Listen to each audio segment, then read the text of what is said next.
శాసన మండలికి వెంకటేశ్వర స్వామి ఫోటోలు తీసుకురావడాన్ని ఉత్తరాంధ్ర ఉపాధ్యాయ ఎమ్మెల్సీ గాదే శ్రీనివాసులు నాయుడు తప్పుపట్టారు.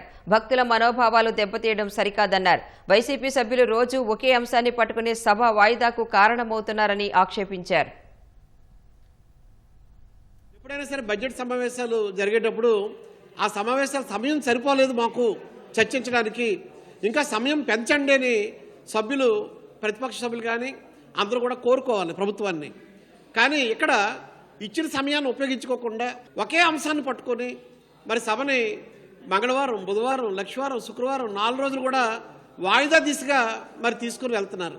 దీనివలన ప్రతిపక్షానికి ప్రభుత్వం ఇచ్చిన సమయాన్ని, ఈ శాసన మండలి కానీ శాసనసభ ద్వారా ఇచ్చిన సమయాన్ని వారు వృధా చేసుకుంటున్నారని చెప్పి నేను భావిస్తున్నాను. ఈరోజు సాక్షాత్తు వెంకటేశ్వర స్వామిని ఆ పటాన్నే శాసన మండలిలోకి తీసుకుని వచ్చి మరి దాన్ని ఒక ప్లే కార్డు లాగా మరి వాడడం అనేది మరి భక్తుల మనోభావాలు దెబ్బతింటాయని నేను భావిస్తున్నాను. నాకు కూడా ఒక భక్తుడిగా, శాసనమండలి సభ్యుడిగా కాదు, భక్తుడిగా నాకు కూడా మనోభావాలు దెబ్బతిన్నట్టుగానే నేను ఫీల్ అవుతున్నాను.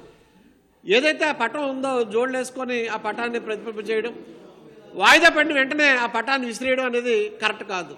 ఓకే, వెంకటేశ్వర స్వామి దేవాలయానికి సంబంధించి ఇష్యూ జరిగింది, జరగలేదు, అది చర్చ ద్వారా లేకపోతే మనకున్న ఆధారాల ద్వారా నిరూపించుకోవాలి తప్ప ఇక అదే అంశాన్ని పట్టుకొని బయట లోపల దాన్నే ప్రస్తావించడం వల్ల మరి హిందూ మతస్థులు ఎవరైతే ఉంటారో వాళ్ళు బాధపడే పరిస్థితి ఉంటుంది.